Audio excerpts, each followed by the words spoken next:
Good morning, children. In last class, we have seen motion in a straight line, that is linear motion. In this class, we will study about uniform circular motion.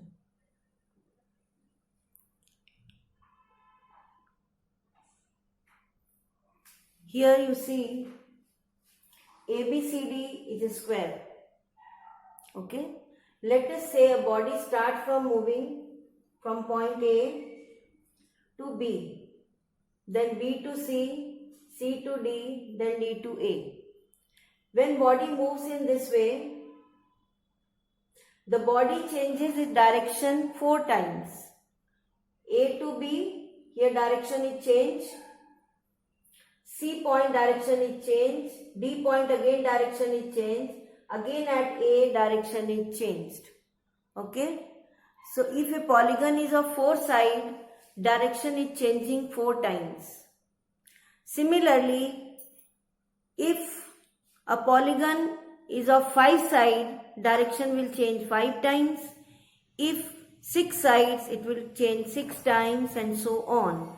Similarly, if a polygon has many sides, infinite sides, then direction will change infinite time.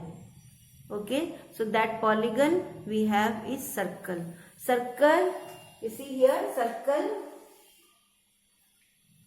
having different points, many infinite points on the circle we have taken. You see, here in case of square, the distance here AB is more.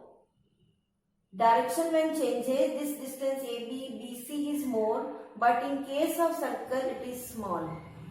Okay? Yes? So, in circle, object has to change its direction several times, means infinite times. So, if a body changes its direction infinite time, means the distance is comparatively smaller than this. Okay? So, this path of a body of infinite change in direction and body moves with a uniform speed and distance from the center, you see here this is the center and the distance for all the points from the center remains same. You can say that is the radius of the circle. You see the distance is same for all the points, right? Distance is same for all the points. So, if a body moves in a path in such a way that its distance from the center, that is called fixed point, always remains same, its speed is constant, is known as circular path. Okay? When body moves in a circular path, it moves with a constant speed. That is the characteristic. It moves with a constant speed. Speed remains same. But direction of the object is always changing. So let us say here, this is the center of the circle and direction is changing at A, at B, C and D respectively. So when this direction changes, this direction is tangent to the surface. See, this is the circular path. When body moves, it is tangent.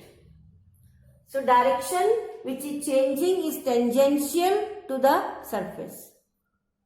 It's tangent. Let us take an example. When you tied a stone with the help of thread and hold the thread in your hand and try to rotate the thread in a circular path, then what you will get? The circular motion. Body is moving in a circular path, and if you leave your head, leave the wire, leave the thread, then what will happen? It will move tangentially to the floor. Okay? Tangentially. So that tangent is the direction is tangentially to the surface. Now body moving with constant speed and body's direction is changing, means velocity changes. Rate of change of velocity is called acceleration. So acceleration is always changing. So when body moves in a circular path, it moves with a constant speed. Its direction always changes. So therefore velocity changes. Since velocity changes, so acceleration also changes. So circular motion is an example of uniformly accelerated motion.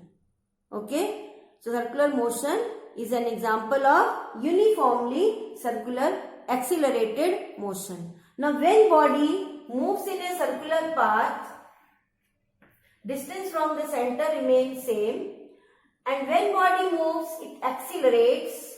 For this acceleration, to maintain this acceleration, certain force is required. That force is called centripetal force. Okay? Centripetal force helps the object to move in a circular path.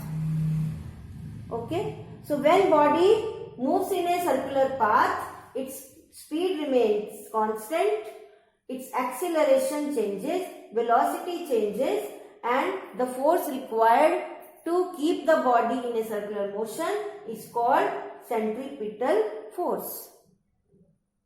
You know, when body moves in a circular path, the distance from the center is called radius, and total path covered by the object in one complete rotation. In complete revolution, let us say the total distance covered by the object here is 2 pi r. So distance, to cover this distance we need some time. So distance by time will give you the speed. So speed equal to distance by time. So what is the distance here? 2 pi r for one complete round divided by t. In this way we can find the speed of uniformly circular motion. Example of uniformly circular motion are motion of a earth. Earth rotates around the sun. Motion of a satellite. Satellite move around the earth. Motion of your fan. Motion of a wheel. There are so many examples in your daily life where you can find the circular motion. So in circular motion, object moves in a circular path. But in linear motion we have seen object moves in a straight line. In circular motion, acceleration changes. That is, velocity of the object always changes. Direction of the object always changes.